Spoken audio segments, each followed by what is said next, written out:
Hello everyone and once again welcome to Umar Taskeer YouTube channel. Myself Umar Taskeer. Guys, इस particular video में हम लोग बात करने वाले हैं कुछ टिप्स के बारे में जो बेसिकली रिलेटेड है फेसबुक की ही कोल्ड ऑडियंस टारगेटिंग से।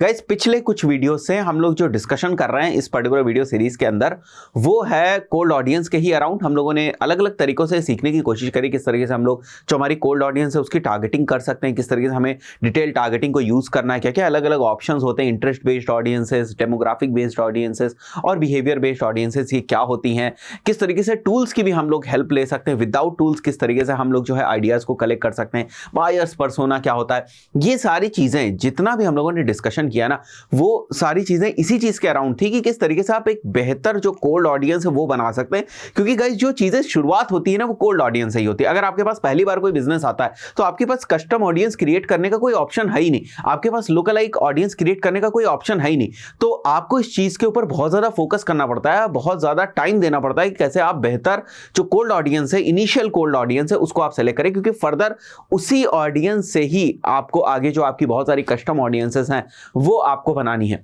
तो गाइज क्या बेहतर चीजें हो सकती हैं या जो हम लोगों ने अभी तक डिस्कशन किया with regards to cold audience उससे कुछ पॉइंट्स जो निकल के आते हैं, कुछ जो लर्निंग्स निकल के आती हैं उसको बेसिकली हम लोग इस पर्टिकुलर वीडियो के अंदर डिस्कस करने वाले हैं। मैं पॉइंट वाइज लेता जाऊंगा और आप मेक श्योर करें कि आप इन पॉइंट्स को फॉलो करें एज अ गाइडलाइन, या आप इसको कह सकते हैं कुछ रूल ऑफ थम्स जो है फाइनलाइज करके निकाले गए हैं जो भी हम लोगों ने डिस्कशन किया अलग अलग वीडियोस में अभी तक ऑडियंसेस से ही रिलेटेड। मैं बाकी चीजों के ऊपर नहीं जा रहा हूं, कोल्ड ऑडियंस से ही रिलेटेड उन सारी चीजों का हम लोग डिस्कशन करते हैं।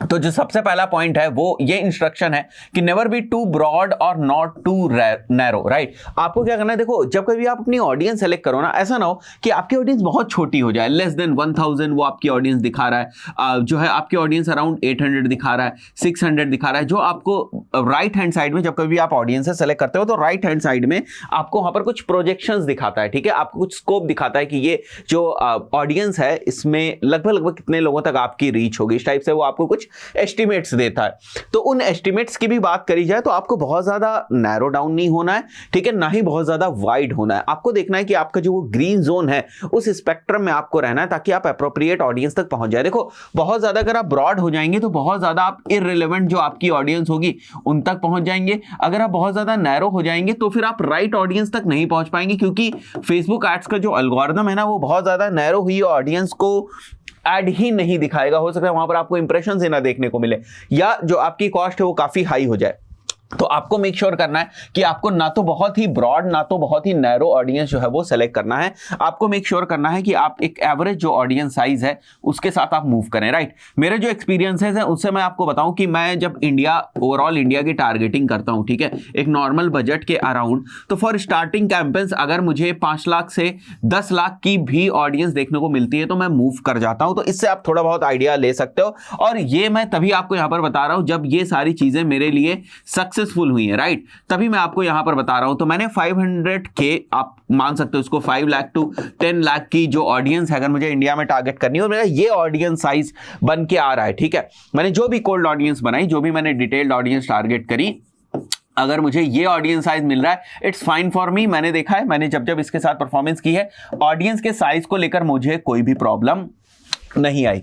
देन अगर हम CTR की बात करें, यहां पर CTR होना चाहिए, टारगेट CTR एटलीस्ट 2 to 3%। आप मेक श्योर करें कि आपका जो CTR है, जो क्लिक थ्रू रेट है, वो समवेयर अराउंड 2 to 3% हो ही हो, ठीक है। अगर इससे नीचे जा रहा है तो आप मेक श्योर करें कि आप CTR के ऊपर बेहतर तरीके से काम करें। वैसे भी अगर हम CTR की बात करें तो देखो CTR इनिशियल मेट्रिक नहीं है।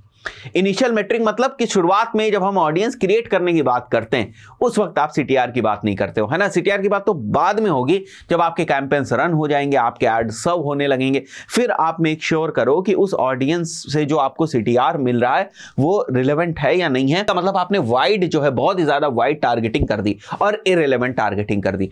तो CTR किस तरीके से आ रहा है ये आपको इस चीज की भी इंसाइट देता है कि आपने ऑडियंस जो है वो किस तरीके की टारगेट करी है। फाइन, उसके बाद अगर हम लोग बात करें, यहां पर एक और पॉइंट है which says run the ads for at least 2-3 days. Minimum testing के पॉइंट ऑफ व्यू से आप इतना टाइम तो दें और let it reach to somewhere around 3000 to 5000 people to understand anything. देखो मैंने क्या देखा है, बहुत सारे लोग क्या करते हैं, आज ऐड रन किया, ठीक है। रन करने के बाद जैसे ही उनका ऐड एक्टिव होता है वो तुरंत के तुरंत ना इनसाइट्स देखना स्टार्ट कर देते हैं। इनसाइट्स देखते देखते वो देखते हैं कि 1 घंटे के अंदर मैंने देखा कि उन्होंने 3 चेंजेस मार दिए, ठीक है, और वो भी प्रोमिनेंट चेंजेस, ठीक है, इंपॉर्टेंट चेंजेस जो है वो 3 कर दिए। अब ऐसे में ना तो एल्गोरिथम लर्न कर पाता है, ना तो सिस्टम लर्न कर पाता है, ना तो आप किसी चीज को टेस्ट कर पाओगे कि आपकी जो ऑडियंस है वो ठीक है या नहीं है, आपके जो क्रिएटिव्स हैं वो ठीक है या नहीं है। तो मैंने जो रूल बनाया वो ये है कि एटलीस्ट आप 2 से 3 दिन तक तो देखो एड्स को अपने रन होने दो। उसके अंदर जो प्लेटफॉर्म्स हैं वहां पर आपको इनफ जब तक डेटा ना मिल जाए ना, एक बार आपको इतनी डेटा, डिसेंट डेटा ना मिल जाए कि आप उसके ऊपर काम कर सको,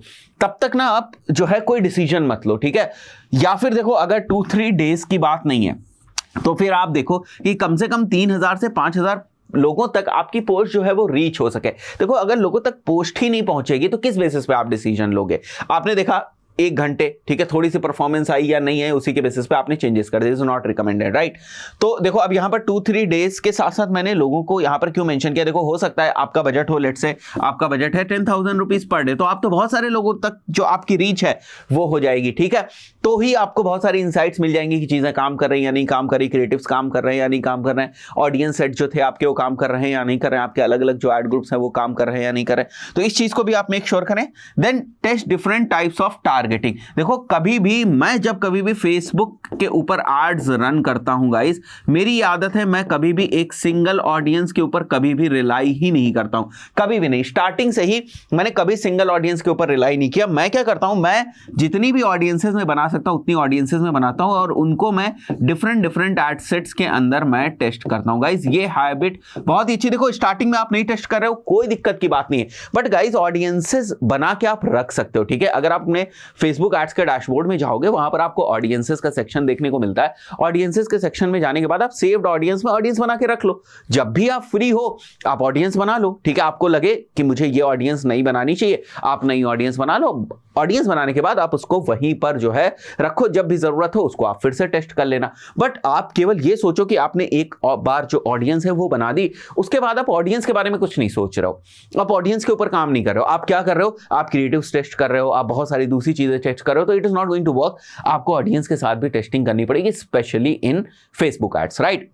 तो आई बिलीव ये पॉइंट्स भी क्लियर हो गया होगा। Change the ad copy if your frequency reaches more than 3 to 4, ठीक है। बार बार अगर लोगों को आपका एड दिख रहा है, ठीक है, तो there comes the condition of ad fatigue. इसके बारे में और डिटेल में आगे मैं बात करूंगा। There comes the condition of ad fatigue. तो एड फटीग को अवॉइड करने के लिए, क्रिएटिव फटीग को अवॉइड करने के लिए आप एक जो मेट्रिक है उसको फॉलो करते रहते हैं कि मेरा ऐड ना ऑन एन एवरेज एक बंदे को 3 से 4 बार नहीं दिखना चाहिए। क्योंकि अगर उस बंदे को 3-4 बार मेरा ऐड दिख रहा है उसके बाद भी वो उस पर कोई रिएक्शन नहीं कर रहा है, विच मीन्स दैट कि एल्गोरिथम को सही सिग्नल नहीं जाएगा, फेसबुक की जो मशीन लर्निंग है ना उसको सही सिग्नल नहीं जाएगा, और धीरे धीरे क्या होगा, मेरे जो ऐड है उसकी परफॉर्मेंस डाउन होने लगेगी, या मेरी ऐड की जो क्वालिटी रिलेटेड जो मैट्रिसेस हैं, या मेरे ऐड कॉपी को जिस भी तरीके से क्वालिटी रिलेटेड मैट्रिसेस के अराउंड या क्वालिटी रिलेटेड पैरामीटर्स के अराउंड जब फेसबुक एड्स जज करता है तो उसमें वो उसको निगेटिव जो है वो समझेगा या उसको उतनी ज्यादा वैल्यू नहीं देगा, है ना। तो उस पॉइंट ऑफ व्यू से हमारा एक कंसर्न रहता है कि हम ऐड फटीग से बचते रहे। तो हम मेक श्योर करते हैं कि ऑन एन एवरेज एक बंदे को ना मेरा ऐड बहुत बार नहीं दिखे। अगर बहुत बार दिखेगा तो एक प्रॉब्लमैटिक चीज है। तो उससे बचने के लिए हम लोग क्या करेंगे, हम लोग अपनी जो ऐड कॉपीज वगैरह है उनको रेगुलर बेसिस पर हम लोग चेंज करते रहेंगे। तो गाइस ये कुछ पॉइंट्स हैं विद रिगार्ड्स टू जो अभी तक आपने बात करी ऑडियंसेस के बारे में, जो हम लोगों ने डिस्कशन किया उससे रिलेटेड है। इनको फॉलो करें, एक टाइप से बुलेट पॉइंट्स हैं आपके लिए। और जो लोग डायरेक्टली इस वीडियो के ऊपर आए हैं, मैं रिक्वेस्ट करूंगा कि ये वीडियो तभी आपको समझ में आएगा जब आपने जो बाकी के वीडियोस हैं ऑडियंस से रिलेटेड, क्योंकि लगभग 8-9 वीडियोस होंगे ऑडियंसेस से रिलेटेड, केवल कोल्ड ऑडियंस से रिलेटेड फेसबुक एड्स में, जो इस प्लेलिस्ट के अंदर आपको मिल जाएंगे। दोस्तों आशा करता हूं वीडियो आपको पसंद आया। वीडियो को लाइक जरूर करें, कुछ डाउट रहते हैं तो कमेंट्स करें। मैं कोशिश करता हूं कि कमेंट्स के रिप्लाई कर सकूं, कभी कभी नहीं भी हो पाते हैं। जल्दी हम उसका भी कोई ना कोई सोल्यूशन निकालेंगे कि आपके साथ जो मेरा कनेक्शन है वो बना रहे और आपकी जो क्वेरीज हैं वो मैं ज़्यादा क्वेरीज जो हैं उनको सॉल्व कर सकूं। इन सभी चीज़ों को ध्यान में रखते हुए नई नई चीज़ें जो है मैं प्लान कर रहा हूं, और हो सकता है कुछ बड़े बड़े अनाउंसमेंट्स जो है मैं इसी मंथ कर दूं या वो मैं नेक्स्ट मंथ जो है वो करूं। कुल मिला के नेक्स्ट मंथ से बहुत सारी नई चीज़ें फिर से शुरू होने जा रही हैं। मिलते हैं नेक्स्ट वीडियो में। Till then good bye.